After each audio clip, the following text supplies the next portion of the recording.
আমি একটা দুপুরবেলা একটা ভিডিও করেছিলাম যে ডেডলক হয়ে রয়েছে, সেটা ছাড়ানোর জন্য সার্জিও ঘোর পীযূষ গোয়ালের সঙ্গে দেখা করেছেন। আমি তার খবরের কাগজ কাটিংও দিয়ে দিয়েছিলাম।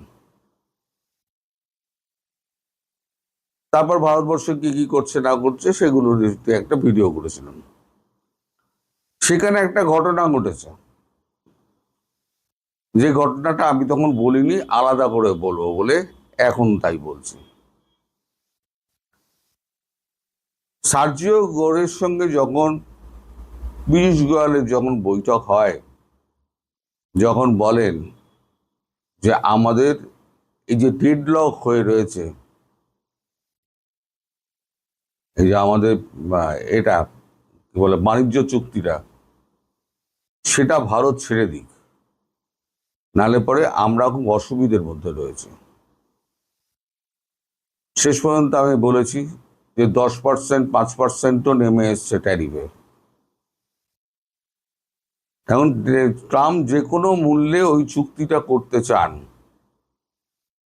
উনি অনেক ট্যারিফের হুমকি দিয়েছেন, রাশিয়ার ব্যাপার দিয়ে, বাংলাদেশে সিআইএ লাগিয়ে দিয়েছেন বাংলা অস্থির করার জন্য, মায়ানমারে খেলে দিয়েছেন, অনেক কিছু করেছেন।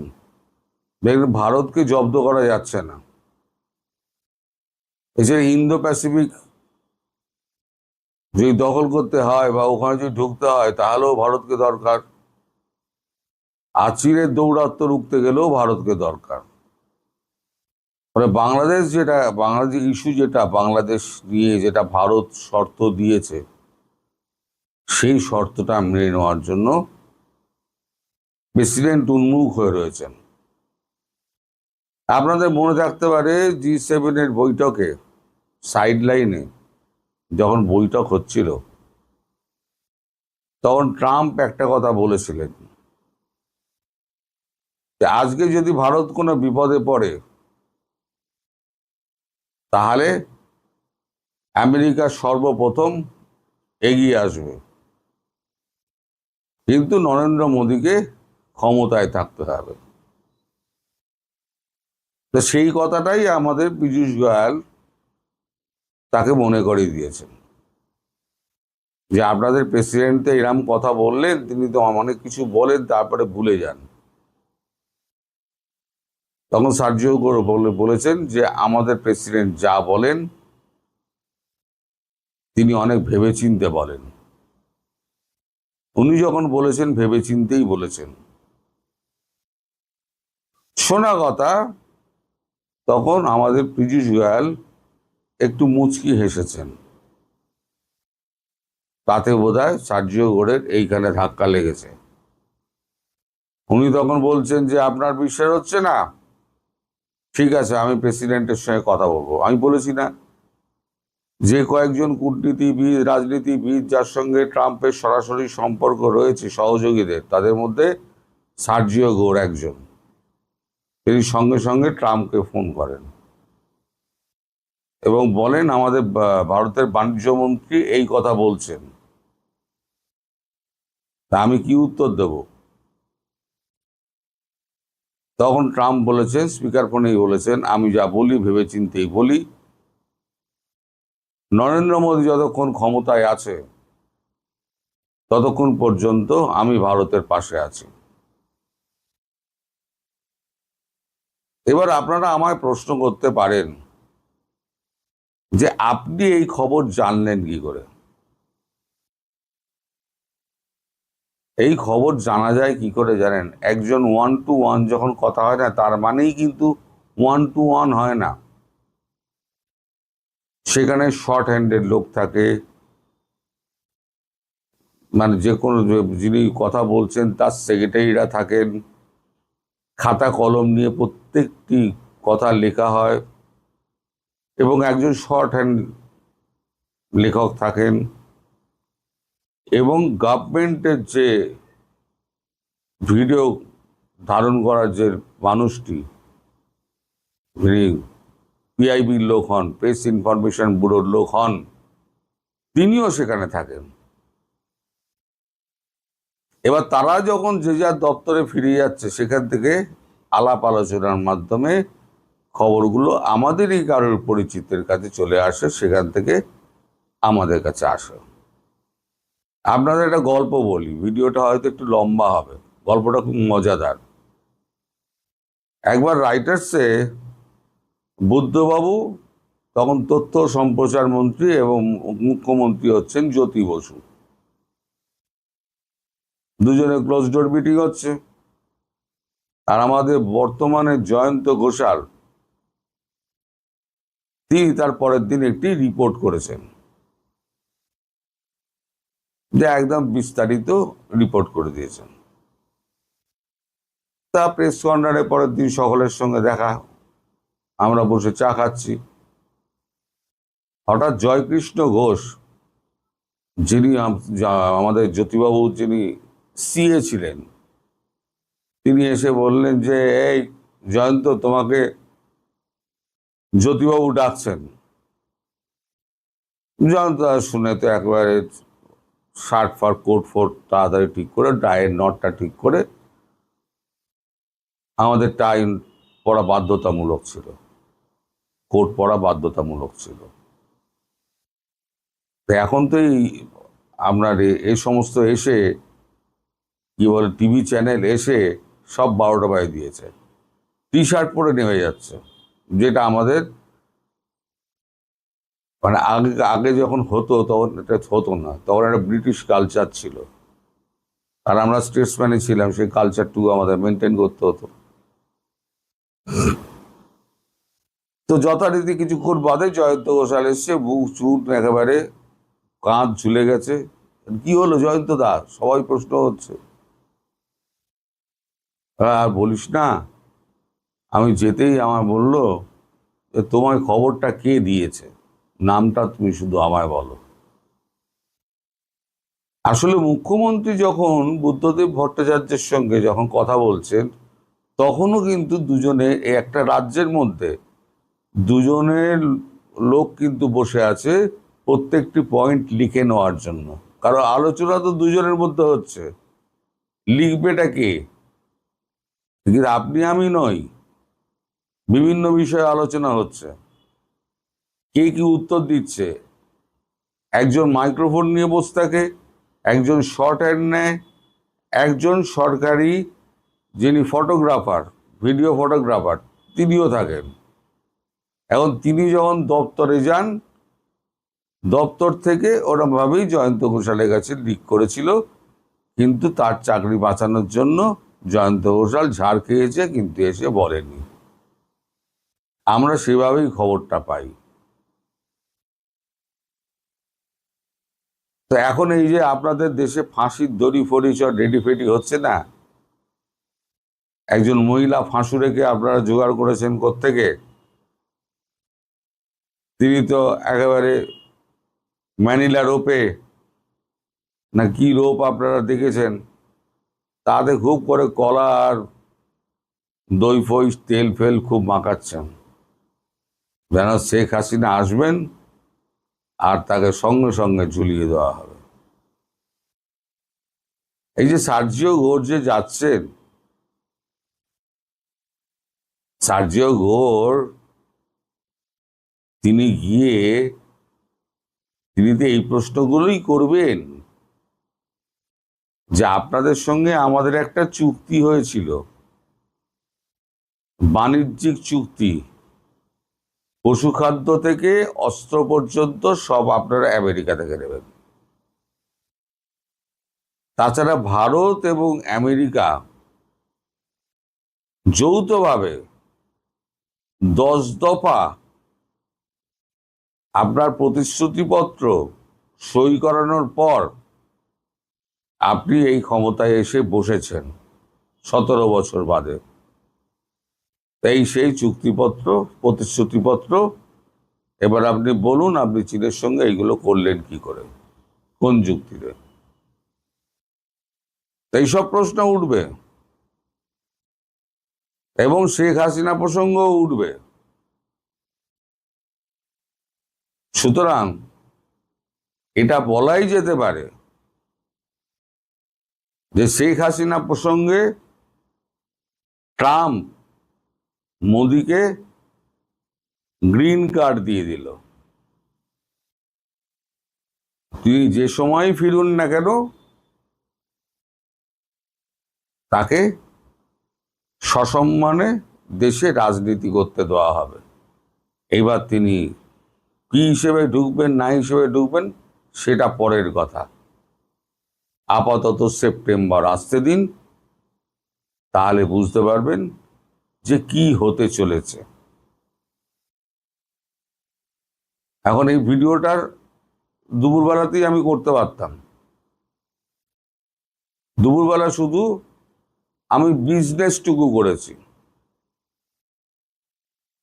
আর একটা পার্ট আমি ধরে রেখে দিয়েছি সন্ধ্যেবেলার ভিডিওর জন্য।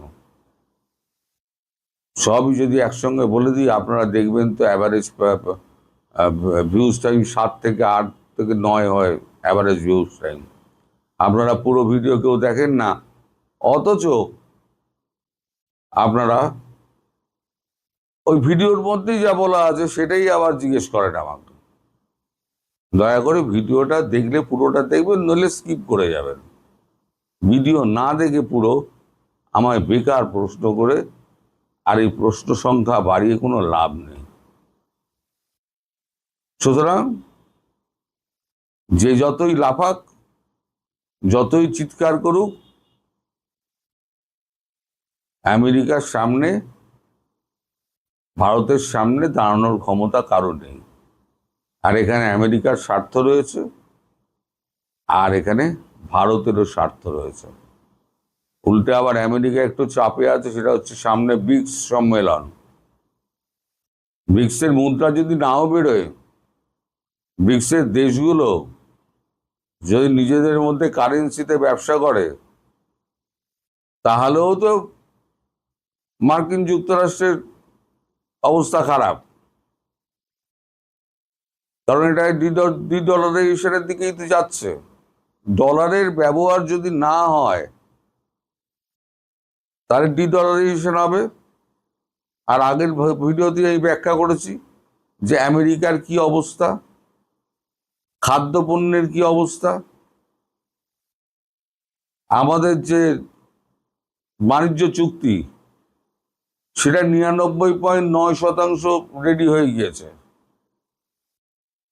আমেরিকা সিল এবং সই পড়ে গিয়েছে বাণিজ্য সচিবের, পিট হেগসেস সম্ভবত, কিন্তু আমাদের পড়েনি। ওই 0.1% বাকি আছে। শেখ হাসিনা ফেরার পর যতই হোক আমেরিকা, শেখ হাসিনা ফেরার পর তারপর চুক্তিটি সই হবে। নেতার হাত ভেঙে দেওয়া হয়েছে সেটাও দেখেছি, গাড়ি ভাঙচুর করা হয়েছে ব্যাপক। গণমাধ্যমের শিরোনামটা দেখে নিন। ইন্ডিপেন্ডেন্ট টেলিভিশন বলছে, হবিগঞ্জে এনসিবির পদযাত্রায় হামলা, সার্জিস আহত। সার্জিস যেহেতু বড় নেতা সেহেতু সার্জিসের নামটা এসেছে, কিন্তু এনসিবির স্থানীয় নেতা একজনের হাত ভেঙে দেওয়া হয়েছে, তার কনুই ভেঙে গেছে। হবিগঞ্জের আজমেরিগঞ্জে জাতীয় নাগরিক পার্টির পদযাত্রায় হামলার অভিযোগ উঠেছে। এতে দলটির উত্তরাঞ্চলের মুখ্য সংগঠক সার্জিস আহত হয়েছেন। দলটির মুখপাত্র আসিফ মাহমুদ সজীব ভূঁইয়া এক ফেসবুক পোস্টে এই দাবি করেছেন। গণমাধ্যমে তো এসেছে। এই হামলায় সাংবাদিক ও এনসিপির একাধিক নেতাকর্মী আহত হয়েছেন বলে দাবি করা হচ্ছে। আসিফ বলেছেন, উদ্বেগজনক বিষয় হলো পুলিশের উপস্থিতিতেই এই হামলার ঘটনা ঘটেছে। এমনকি এনসিপির মিডিয়া টিমের মাইক্রোবাস জেলা সার্কিট হাউসের ভেতর নিয়ে ভাঙচুর করা হয়েছে। রাষ্ট্রীয় প্রতিষ্ঠানের অভ্যন্তরে সংগঠিত এই সন্ত্রাসী কর্মকাণ্ড রাজনৈতিক সহিংসতার এক ভয়াবহ দৃষ্টান্ত। হামলাকারীরা মোবাইল ফোন ও ক্যামেরাও ছিনিয়ে নিয়ে গেছে। আসিফ মাহমুদ সজীব ভূঁইয়া, আপনার নিশ্চয়ই মনে আছে, আপনি যখন উপদেষ্টা ছিলেন তখন এই যে সরকারি প্রতিষ্ঠানের ভেতরে ভাঙচুরের কথা বলছেন না, যখন আপনি উপদেষ্টা ছিলেন তখন আপনার এই নেতারাই সুপ্রিম কোর্টের ভেতরে ঢুকে মব করেছিল, এটা মনে আছে আপনার? কারা মব করেছিল সেদিন?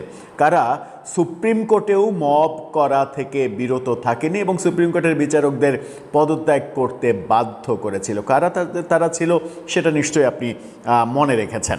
ফেসবুকে দেওয়া এক পোস্টে নাসিরউদ্দিন পাটোয়ারি জানিয়েছেন, হবিগঞ্জে জুলাই পদযাত্রা শেষ করে মৌলভীবাজারের দিকে রওনা হওয়ার সময় এই ঘটনা হয়। তিনি বলেন, হবিগঞ্জ জেলা ছাত্র দলের একদল সন্ত্রাসী হকিস্টিক, রামদা, চেইন সহ বিভিন্ন অস্ত্র দিয়ে আমাদের উপরে পরিকল্পিত এবং অতর্কিত হামলা চালায়। নাসিরউদ্দিন বলেন, এই হামলায় উত্তরাঞ্চলের মুখ্য সংগঠক সার্জিস আলমের ওপরও হামলা করা হয়। হবিগঞ্জের স্থানীয় নেতাকর্মীদের উপরে নির্মমভাবে আঘাত করা হয়। কারো হাত ভেঙে দেওয়া হয়েছে, কারো পা ভেঙে দেওয়া হয়েছে, অনেকে রক্তাক্ত অবস্থায় সড়কে লুটিয়ে পড়ে। তাৎক্ষণিকভাবে এখন পর্যন্ত মানে বিএনপি কিংবা পুলিশের বক্তব্য গণমাধ্যম পায়নি, সেরকম দাবি করছে। আমরা আপনাদেরকে দুটো জিনিস দেখাবো, একটা ছবি, একটা ভিডিও।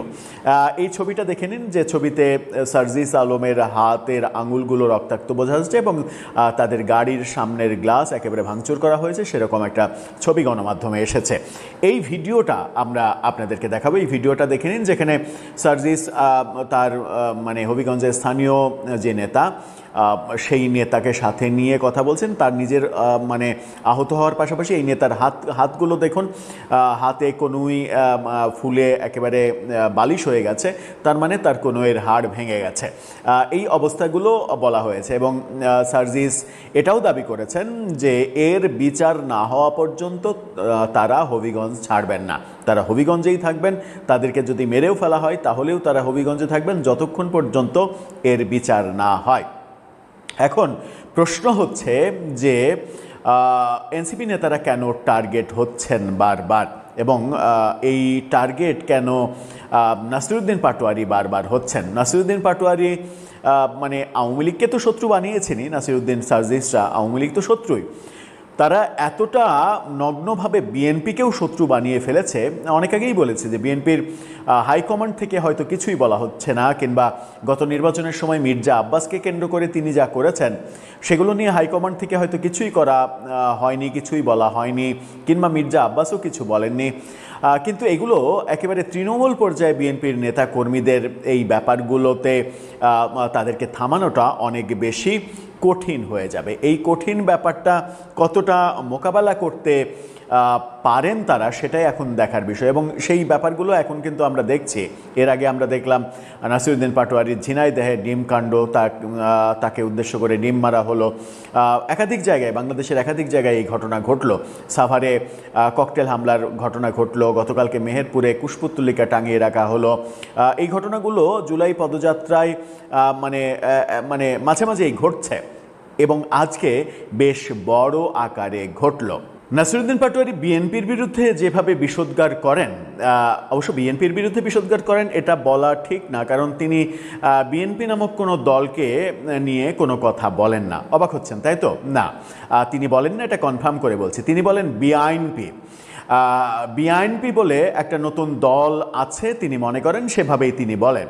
হ্যাঁ, অনেকে বলতে পারেন যে তিনি হয়তো বিএনপি শব্দটা উচ্চারণ করতে পারেন না, আমার তা মনে হয় না। আমার মনে হয় যে তিনি উচ্চারণ করতে পারেন না, এভাবে তাকে ছোট করার চেষ্টা করা এটা অহেতুক হবে। তিনি আসলে বিএনপিকে কিছু বলতে চান না, এই কারণে তিনি বিআইএনপি বলেন। বিআইএনপি যখন বলেন তখন মানে আদালতে গেলেও এটা থেকে উদ্ধার পাওয়ার একটা ব্যাপার থাকবে। যদি বিএনপি কখনো মানহানির মামলা করে তাহলে তিনি বলতে পারবেন যে আমি তো মানে বিআইএনপিকে নিয়ে কথা বলেছে। হয়তো ওই মানে কি বলে যে যারা আঞ্চলিক ভাষায় কথা বলেন যেসব এলাকার মানুষগুলো, তাদেরকে মানে শুদ্ধ করে বলতে গেলেও ধরা যাক যে চাপায়ের একজন মানুষকে আপনি মানে শুদ্ধ উচ্চারণ শেখাচ্ছেন, তিনি বলছেন সমস্যা, তো আপনি বলছেন যে সমস্যা না সমস্যা, তিনি বলছেন যে আমি তো সমস্যাই বলছি, আমি তো সমস্যা বলিনি, আমি তো সমস্যাই বলছি। তো সেভাবে তিনি যদি আবার আদালতে বলেন যে আমি তো বিআইএনপি বলিনি, আমি তো বিআইএনপি বলেছি, এভাবেও হতে পারে ব্যাপারগুলো। তো আমার মনে হয় যে তিনি যেহেতু বিএনপিকে নিয়ে কোনো কথা বলেন না, সেহেতু বিএনপির তৃণমূল তার উপরে এত ক্ষেপে যাওয়ার কোনো কারণ থাকতে পারে না, কারণ তিনি তো বিআইএনপি বলে বলেন। সম্ভবত নিজেকে একটু সেফ সাইডে রাখার জন্যই বলেন, বিএনপি শব্দটা না বলে বিআইএনপি বলেন। ব্যাপারগুলো আলোচনাটা রসিকতার আপনার কাছে মনে হতে পারে, ব্যাপারগুলো আসলে রসিকতার পর্যায়ে নেই। বাংলাদেশের রাজনীতি নিয়ে যা হচ্ছে, বাংলাদেশের রাজনীতিতে যা করা হচ্ছে, নতুন রাজনৈতিক বন্দোবস্তের নামে যা কিছু করা হচ্ছে, বিষোদ্গার করার যে রাজনীতি, হিংসা বিদ্বেষ ছড়ানোর যে রাজনীতি, সেই রাজনীতি প্রতিটা ধাপে ধাপে এরকম বাধাগ্রস্ত হলে যে অবাক হওয়ার কিছু থাকবে না, সেই দৃশ্যগুলো আমরা প্রতিনিয়ত দেখছি। দর্শক, আপনার কাছে কি মনে হয় যে এই ধারা অব্যাহত রাখলে আদতেও কি তাদের দ্বারা রাজনীতি কন্টিনিউ করা সম্ভব? যে আজকে ঠিক সন্ধ্যার আগে আগে সার্জিসকে হবিগঞ্জে ইচ্ছামতো রামধুলাই দেওয়া হয়েছে এবং সেই রামধুলাই খেয়ে নাসিরুদ্দিন পাটোয়ারি, সার্জিস সহ তাদের স্থানীয় নেতাকর্মীরা ব্যাপকভাবে আহত। এই নাসিরুদ্দিন পাটোয়ারি, এই হাসনাত, এই সার্জিস এরা ঔদ্ধত্যপূর্ণ আচরণ করেছিল কিছুদিন আগেও যে শেখ হাসিনাকে দ্রুত দেশে পাঠান। এখনো তো শেখ হাসিনা দেশে ফিরেই নেই, তার আগেই এরা রাস্তাঘাটে তার মতো মার খাচ্ছে। ব্যাপারগুলা একটু বিচার বিশ্লেষণ করা দরকার। এই বিষয়টা নিয়ে আজকে সরাসরি নিয়মিত আয়োজনের অংশ হিসেবে রাশেদ হায়দার ভাইকে আমন্ত্রণ জানিয়েছি আমার স্টুডিওতে। রাশেদ হায়দার ভাই, আপনাকে স্বাগত আমাদের অনুষ্ঠানে। ধন্যবাদ সাব্বির, তোমাকে এবং দর্শক শ্রোতা মন্ডলী যারা আমাদেরকে দেখছেন সকলকে আমার আন্তরিক অভিনন্দন। সার্জিসকে কি অবাঞ্ছিত করলো হবিগঞ্জের তরুণ সমাজ? আপনার কি মনে হয় আজকের ঘটনা দেখে? সাব্বির, আসলে তোমরা যেভাবে দেখো ঘটনাগুলোকে, আমি সাদা চোখে দেখি না। আমি সব সময় সব ঘটনা সাদা চোখে দেখি না। আমার কাছে এই ঘটনার পরে ডাল মে কুছ কালা লাগতা হ্যায়। আচ্ছা, দেখি কালাটা কি। এখন শুনো এবার তাহলে তোমরা। সার্জিসদের পদযাত্রা চলতেছে আজকে কতদিন ধরে? প্রায় 6-7 দিন, 8 দিন 10 দিন ধরে হয়তো পদযাত্রা চলছে। বিভিন্ন জায়গায় যাচ্ছেন ওনারা, জ্ঞান গর্ব ভাষণ দিচ্ছেন। কোথাও মানুষ আছে, কোথাও মানুষ নেই, এই অবস্থা। আবার কোথাও ধোলাইও আছে, কোথায় যে এরকম ধোলাই খায় দেখেন কি ভোগটা হয়ে গেছে। এই জায়গাটাতেই আমার কনফ্লিক্ট। ওকে, তুমি একটা জিনিস খেয়াল করছো যে আজকে প্রায় বেশ কিছুদিন যাবত, মানে 3-4 মাস বা 5 মাস যাবত এই হাসনাত, সার্জিস, নাহিদ এদের নিয়ে খুব একটা আলোচনা নাই মিডিয়াতে। আগে যেমন প্রতিটা মিডিয়াতে খুললে, টিভি চ্যানেলে গেলে তুমি দেখতা যে এই এনসিপির কিছু পান্ডাদেরকে আইনা ওরা টক শো করাইতেছে, বড় বড় সাংবাদিকদের এরা পাগল ছাগল কইয়া ফালাই দিছে। সিনিয়র জার্নালিস্ট যারা সাংবাদিক, বাংলাদেশের সাংবাদিকতার পড়ালেখা করছে, এদেরও পাগল ছাগল বলছে। এদেরও একটা প্রপাগান্ডা সেল আছে। এইদিকে তুমি যদি একটু খেয়াল করো, সামান্য একটু খেয়াল করো, জামাতের বেশ কিছু কর্মকাণ্ড। কয়েকদিন আগে শিবিরের এক জেলা সভাপতি নাকি তাকে ধরলো যে এক মহিলার সাথে প্রেম করে প্রেগনেন্ট হয়েছে, বাচ্চা মেরে ফেলছে। এইটা নিয়ে আবার শিবিরের সবচেয়ে সিনিয়র যে কি সাথী না রোকন জানি বলা, আমি জানিও না এদের, ও আইসা বললো যে নবী রসুলের আমলও এগুলা চলতো, এটা কোনো অবৈধ কিছু না। ব্যাপক কথাবার্তা চলছিল। জাস্ট এগুলো ডট গুলা মিলাও। এরপরে বিভিন্ন জায়গায় জামাত নেতারা নারী গঠিত কেলেঙ্কারিতে আটকা পড়তেছে। 8-10 দিন আগে তো যশোর 4-এর মানে জামাতের উপর থেকে মানুষের একটা চলে আসছে, যেটা নষ্ট। গতকালকে আবার ওই যে একটা আছে না দাতালা, ওই যে পারমাণবিক পাইছে ও আবার বেলচানিয়া ভিতরে মাইট ধর, এগুলা নিয়ে তো জামাতের অবস্থা খুব খারাপ। আমার যা মনে হইতেছে কি জানো, আপনি যেটা বলছেন ওটা ঢাকা ইউনিভার্সিটিতে না, ওটা রাজশাহী ইউনিভার্সিটিতে। রাজশাহীতে। এখন আমার যেটা মনে হচ্ছে, আমি সবসময় একটা, এটা ওই যে 20% 30% যে জামাতে বিএনপিতে আছে, আওয়ামী লীগে আছে, ঠিক ওই যে বিএনপির ভিতরে যে অংশটা আছে তাদেরকে ব্রেইন ওয়াশ করায় কালকে রাতের থেকে। জাস্ট ওই বিএনপির কিছু ছেলে পেলেকে পাগল বানাই ফেলেছে, চলো আজকে বাধা দিব। এরা কইরা করলে বিএনপির ওই পোলাপানিগুলোতে দিল মাইর, কারে? হাসনাত, সার্জিস এদের মাইরও খুব একটা বেশি দেয়নি আসলে, ইট পাটকেল মারছে। যে সার্জিস তো পরে ভিডিওতে দেখলাম সে যখন বলতেছে আমাদের মারতে আসছে, আঙ্গুল 2টা কাটছে।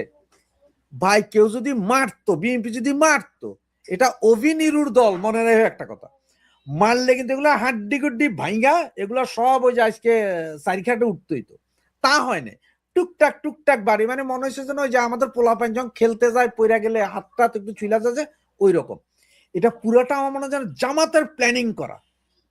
জামাত হুম। প্ল্যান করে এই ঘটনা ঘটেছে, মানে এখন তোমার আমার সবার দৃষ্টি এইদিকে থাকবে। কোন দিকে? এই জায়গায় ওইদিকে কি মারামারির দিকে। হ্যাঁ, ওইদিকে কি চলতেছে সেটা যাতে কেউ আলোচনা আজকে সারা দিনে তুমি বলো তো, এই যে জামাতের যে এমপির মাইয়া ডাক্তারি হুম। পড়ে, হাফ ডাক্তার, সে নাকি এখন নাকি কইতেছে যে না আমার মেয়ে মেন্টাল। তার যে ওষুধপত্র এর আগে সার্টিফিকেট যেগুলো দিছে উনি, তাতে দেখা যাচ্ছে ওনার মেয়ের কোষ্ঠকাঠিন্যের জন্য উনি ভর্তি হয়েছিল, চরম কোষ্ঠকাঠিন্য। ওকে। ওইটা নিয়ে কি কেউ আলোচনা করতেছে? কেউ আলোচনা ওইটাই সার্জিস হাসান মাইর খেয়েছে এইটা নিয়ে ফেসবুক সয়লাভ গরম, পেপার পত্রিকার নিউজ। এখন বুঝা দেখো। এবং আরো একটা মনে হয় যে এগুলাই জামাত এবং বিএনপিরও প্রি প্ল্যান হইতে পারে। কেন জানো? সার্জিও বর্ষ অনেকেই এখন বাংলাদেশে, আজকে থেকে অলরেডি হাই ভোল্টেজ মিটিং চলতেছে এইখানেও কি কি হয় এইটার যাতে পাবলিক খবর না রাখে, তাই এই সমস্যাগুলো নিজেরাই ক্রিয়েট করতেছে। সুতরাং এইটা নিয়ে আমার মনে হয় না যে এইটা বিশাল কিছু হয়ে গেছে, না বিশাল কিছু হয় নাই। আমার হিসেবে এটা বিশাল কিছুই হয় নাই। এগুলো সব ওদের নিজেদের প্রি প্ল্যান, হয়তো বুঝতে পারতেছো না এখনো কেমন। এটা ঠিক মেটিকুলাস ডিজাইনেরই একটা অংশ, আচ্ছা। মেটিকুলাস ডিজাইনেরই অংশ। তো একটু ডট গুলো মিলে দেখো, আমি যা বললাম, আমরা আজ থেকে 2 দিন আগে সবাই চোখ ছিল কেন সিআই এর সাবেক প্রেসিডেন্ট এইখানে, কেন মার্কিন এত বড় কনভয় এইখানে, সার্জিও আসছে কিনে, এগুলো নিয়ে আলোচনা। কিন্তু আজকে সকাল থেকে হঠাৎ করে হাওয়া। গত 3 দিন যাবত চলছে। প্রথমে জামাতের ওই এমপি মহিলা নিয়ে ধরা খাইছে, এইটার ভিতরেই তোমাদেরকে আইনা দিল কি, ওই যে এক শিক্ষিকা উনি ছাদের উপরে শাড়ি পরে হাঁটছেন, একটা ভিডিও করছে, যেটা এখন ম্যাক্সিমাম পোলাপাইন করে, ওইটা এই শিক্ষিকার চরিত্র হনন শুরু হইলো। আবার সেখানে তোমরা পাগলের মতো কি করলা, সেই গান শ্রাবণের মেঘগুলো জড়ো হলো আকাশে। ওর এই গানগুলো একসময় আমার খুব প্রিয় ছিল, কিন্তু একদিন ওর গান আর আমি শুনি না। সেটা হচ্ছে যে ওর আরেকটা ক্যাসেট বেরোছে, রাজনীতি 2। ও রাজনীতি 1 এর গানটাও ভালো ছিল, যেমন হাল জামানার রাজনীতি ভাই করতেছি যে আমরা সবাই, এই তারপরে কি কি জানি, মানে হরতাল মিছিল চালাইয়া যাও, রিক্সা গাড়ি ভাঙ্গা ফেলাও, মরলে মরবো, যুবকরা সব আর মরলে টোকাই, 90 সালে গান খুব শুনতাম। রাজনীতি 2 একটা বাইর করছে, খুব প্রীতি। উনি কি গাইছে জানো? ওই গান ছিল ওনার যে গুণীর কদর না করিলে কেমনে গুণী জন্ম হবে, ডাক্তার ইউনূস আসিফ নজরুল আর কয়েকটা জন্ম নিবে। যেই গুণীদের কথা দিয়ে উনি খুব ভাইরাল গান গাইছে, ওই গুণীরা কিন্তু দেশের 12টা মাইরা গেছে। এখন জামাতার ওই এমপির এগুলো নিয়ে কথা না হওয়ার জন্য লাগাই দিছে কারে, এই মহিলার। এই মহিলাকে ওকা যে এত হিন্দু, এরে নাও ইমেজ কাম করবে, হিন্দু মহিলা আমাদের ধর্মের তো কতল করতেছে, এটা নিয়ে চালাও। ওইটা চালাইতে চালাইতে লাগাই দিল আরেক। এখন এই যে ইস্যু না, এখানে কথা আছে, ইস্যু দিয়ে ইস্যু ঢাকতে যায় বাংলাদেশের সমাজ ব্যবস্থাপনায় নারীদেরকে কেন ব্যবহার করা হচ্ছে আর তাদেরকে কেন রিস্কে ফেলানো হচ্ছে? এটা সব সময়, এটা আজকে এটা সব সময়। তাহলে এটা কি নোংরামি না? এটা কি নোংরামি না? এখন আমাদের দেশে যারা আছে, আমাদের দেশে যারা বলে যে আমরা খুব বিবেকবান, মেধাবী, মাধবী, ওদের কাছে তো এটা নোংরামি মনে হয় না। ওদের কাছে কি এটা নোংরামি মনে হয়? তাহলে এই নোংরামির জায়গা থেকেই মানুষজন কিন্তু প্রতিবাদটা করছে, কারণ মানুষজন নোংরামিটা চায় না। জনগণের বিষয়টা বুঝতে হবে, জনগণ এমনি সমর্থন দেয় নাই। মানুষজন প্রতিবাদ করে নাই, এইটা তোমাকে আমাকে দিয়ে করাই নেওয়ানো হয়েছে। অ্যালগোরিদম তোমার চোখের উপরে এইটাই আনছে, অ্যালগোরিদম তোমার আমার চোখের উপরে এই জিনিসটাই আনছে, সাই সাই করে আনছে। তোমরা কেউ খবর নিছো যে তোমরা তো প্রতিবাদ করলা, একেবারে মহিলার জন্য প্রচন্ড প্রতিবাদ করলা, ওই মহিলার ঘরে ভাত আছে কিনা সেটার খোঁজ দিছিলা? সেটার খোঁজ কেউ নাও নাই। সবাই আইসা দেই দেই দেই দেই করে ওই গান চালাইয়া নাইচা নাইচা ভিডিও দিল। তোর ওই গান চালাইয়া ভিডিও দিলে লাভটা কি হবে?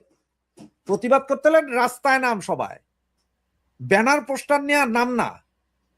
এখন দেখেন রাস্তায় যে নামবে নারীরা, শোনেন, রাস্তায় যে নামবে নারীরা, সিকিউরিটি আছে, ট্যাগ লাগাই দিবে তো আওয়ামী লীগ। কেন নাই? এই নারীরাই না এক সময় কইছিলা যে আমরা একটা সুন্দর বাংলাদেশ চাই, যেখানে আমি আমার সন্তানকে জন্ম দিতে পারবো। এখন জন্ম দেন, ঘরে ঘরে আম্বার পয়দা করেন। আম্বার পয়দা করছেন না আপনারা ঘরে ঘরে? আপনারা ঘরে ঘরে 501 মামুনুল হক পয়দা করছেন না? এখন আপনাদের সিকিউরিটি থাকে না, আপনাদের ওই থাকে না, সেটা এখন কান্দেন কেন ভাই? এখন কেন কান্দেন? কোথায় গেছে সেই সব মেয়েরা যখন যে 32 নম্বর ভাঙার সময় আমি ডানা কাটা পরি গান গাইছে? কোন ফ্যামিলির মাইয়া পোলা এগুলা? এই যে জুলাই আগস্টের আন্দোলনের রাইতের 3টা পর্যন্ত রাস্তায় থাকা, ওগুলা কোন ফ্যামিলির মাইয়া? কিছু বকে যাওয়া নারীর জন্য গ্রামের প্রান্তিক পর্যায়ের মফস্বলের সাধারণ নারীরা এখন ভিকটিম হচ্ছে। বকে যাওয়া না, ওরা হচ্ছে যে চরম মাধবী জাতীয় মেয়ে। সুতরাং এখন কিছু হইলে আমার ভাই কোনো দুঃখ লাগে না। কারণ কি জানো, নেড়া বেলতলায় একবার যায়। ওই যে বলে না যে একটা কথা আছে না, যে ওই ঘর পোড়া গরু সিঁদুর দেখলেও ডরায়। কারণ ওই গরু যে ঘরে বন্দি ছিল এটা যখন জইলা গেছে না, ও তো লাল দেখছে, সব লাল কালার, আগুন তো লাল কালার। এখন সিঁদুরও লাল কালার, এটা দেখলে এখন গরু মনে করে এটাও মনে আগুন। সুতরাং বুঝতে পারছি, ওই জন্য আমি এদের সমস্ত ঘটনায় মেটিকুলাস ডিজাইন দেখি আমি, যে এমন একটা প্রপাগান্ডা মেশিন চলে আসছে। যেমন দেখো ইউনূস সরকারের সময়ে কিন্তু এরকম মেটিকুলাস ডিজাইন ছিল, ডিজাইন করে করে কিন্তু সে বেশ কিছু কাজ করছে। তো এখনো সেম কাহিনী হচ্ছে, কোনো পরিবর্তন তো হয় নাই। আর তোমার একটা কথা বলি, এই যে সার্জিস নাহিদ বা আম্বার এই শক্তি বা জামাতের এই শক্তি প্রদর্শন, এটাতে সেনাবাহিনীর হাত নাই? তোমার কি এটা মনে হয় সেনাবাহিনীর হাত নাই? পুলিশের কিচ্ছু করার ক্ষমতা এখনো নাই। কি হইতে যাইতেছে, আমরা কোথায় আছি? বাংলাদেশ এখন আপনি প্রধানমন্ত্রী বাচ্চাদের খেলা দেখার জন্য স্টেডিয়ামের ভিতরে ঢুকা চেয়ার দিয়া বৈশা খুব একটা বেশি কিছু হবে না, এতে কিছু হবে না। আজকে ঘোষণা দিছে ফ্রান্স ফুটবল টিমের নতুন কোচ আসতেছে, কে? জিনেদি জিদান। আচ্ছা, তা আপনি পারলে এরকম 20 জন কোচ রাখেন, আপনি প্রধানমন্ত্রী সব মাঠের ভিতরে বইয়া খেলা দেখলে কিছু হবে না। দেশে বহু আকাম চলতেছে, পাবলিক গ্যাস পায় না, ঘরে রান্না চলে না। আমি কালকে রাতে একটা মহিলারকে অনলাইনে দেখে রাতে 3টায় বাংলাদেশ সময় ফোন দিছিলাম। তোমার সাথে কথা হয়েছে মানে 3:30টায় তখন বাংলাদেশ সময়। তোমার ফোনটা রাখার পরে আমি ফোন দিলাম যে অনলাইনে দেখে, তাই বললাম যে আপা আপনার রাতে এত রাতে, আমি জানি কারণ উনি আমার বিভিন্ন কন্টেন্ট দেখে, আমাদের চ্যানেলগুলো দেখে, বিদে ওনার ফোন দিলাম, মাঝে মধ্যে ফোন দেয়। তো উনি কইতেছে ভাই কি করব, এই রাতের এই 2টা থেকে 4টা পর্যন্ত গ্যাস থাকে, কই এরপর আর গ্যাস থাকে না। আপনার তো প্রচন্ড কষ্ট, কয় মজা দেখবেন? আমি যে দেখান, ওনারা একটা ভাড়া ঘর, 40টা রুমের একটা ভাড়া ঘর, গাজীপুর, টঙ্গী গাজীপুর, ওখানে 10টা গ্যাস বার্নার আছে, 10 চুলা। দেখছি সব মহিলারা সবার সাথে কথা বলাইছে আমারে, মানে সবাই কথা বলতে, আরে উনি টিভিতে নাকি বলে, উনি বলতে পারবে আমাদের দুঃখের কথা। তোরা বলতে ভাই আমরা সবাই গার্মেন্টসে চাকরি করি, কারো হাজবেন্ডের চাকরি নাই তো কারো বউয়ের চাকরি নাই। আগে তো সবাই চাকরি করতো, এখন অর্ধেক অর্ধেক হয়ে গেছে তাদের। কয়ে ভাই আমরা গার্মেন্টস থেকে আইসা রাতের 12টার ভিতরে খাইয়া দেয়া 2 ঘন্টা ঘুমিয়ে সকালে উঠে লাইন ধরতে আমরা পাক করতে হইব, কারণ সকালে তো আবার ভোরে ফজর নামাজের পর তো আমাদের গার্মেন্টসের দিকে রওনা হইতে হইব। পাবলিকের কষ্ট খেয়াল আছে না? এলএনজি নাই, আমরা $24 বেশি ধরে গম কিনতেছি, সেই গম পচা যাইবো, খাইতে পারবো না মানুষ, লস। এখন আমাদের 3rd টার্মিনাল চালানোর জন্য চাইতেছে কি চাইতেছে? আমেরিকা। তার আমেরিকার দেশটাই দিয়া দেন ভাই, আমাদের পাসপোর্টটা আমেরিকার কইরা দেন, আমরা আমেরিকার 53তম অঙ্গরাজ্য হয়ে যাবো, কোনো দরকার নেই। কি এর স্বাধীনতা মাদিনতা?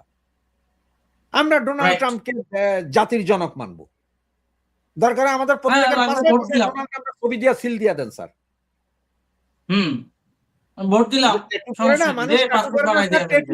পাশার মধ্যে ডিরেক্ট সিল দেন, রাবার স্ট্যাম্প না, একদম পুইরা পুইরা সিল লাগাই দেন, আমরা আমেরিকান নাগরিক দিয়া দেন আমেরিকারে, দেশ জায়গা জাহান্নাম। এই হচ্ছে অবস্থা। ওই যে তুমি এই যে পান্ডাদের কথা কইতেছ, আমার মতে এটাও জামাতের প্রি প্ল্যান মুভমেন্ট ছিল, প্রি প্ল্যান, ওকে, প্রি প্ল্যান। তার মানে আপনি বলতে চাচ্ছেন যে এয়ারপোর্টের থার্ড টার্মিনাল সহ নানান কিছু গোপন চুক্তিটাকে সহি সালামতে করার জন্য আমাদের নজর ঘুরানো হচ্ছে এইদিকে। হ্যাঁ হ্যাঁ হ্যাঁ, অবশ্যই অবশ্যই অবশ্যই অবশ্যই। কি কি যে চলবে আগামী 30 তারিখ, তোমার এখানে আমি মনে হয় গত 3 দিন আগেও বলছিলাম যে আগামী 1 সপ্তাহ চোখ কান খোলা রাখেন, কত রঙিন রঙিন কাহিনী দেখতে পারবেন, সব রঙিন কাহিনী দেখতে পারবেন। আচ্ছা, তুমি 3টা ঘটনা বলি, মজা পাইবা। বলেন। চট্টগ্রামে বলেন। পুলিশের উপরে টোকাইদের হামলার ভিডিওটা দেখো, পুলিশ মাইর খেয়েছে 8-10টা টোকাইর হুম। কাছে, একদম এগুলো সব 12-14 বছরের বয়সের। এবং গতকালকে এই যে আম্বারখানার আম্বাইরা দাতাল হুম। ইউরেনিয়াম, সে যখন ওই যে নিয়া কি বলে বেলচানিয়া মারতেছে, এরপরে অ্যাম্বুলেন্স থেকে এই ছেলেটারে নামাইয়া কুত্তার মতন পিটতেছে, পুলিশ দাঁড়ায় রয়েছে চুপচাপ। আজকে আবার যখন সার্জিসের গাড়ির উপরে উঠে যখন একটা ছেলে মারতে গেছে, তারে ওখান থেকে চ্যাংদোলা করে পুলিশ নামায় ফেলাইছে। কিছু বুঝলা না রাগ করলা? মিলাও তো। ওরা টোকাইরাতে পুলিশ তার খায়, মানে- পুলিশের কোনো সে নাই।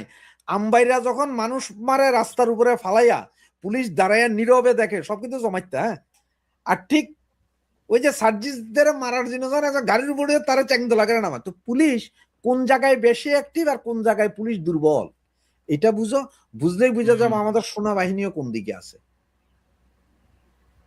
বুঝতে পারছি। আচ্ছা, একটা সেনাবাহিনী question পালায় আছে, এখন দর্শক ওই যে গোলাম আজমের comment পোলায়। করেছে।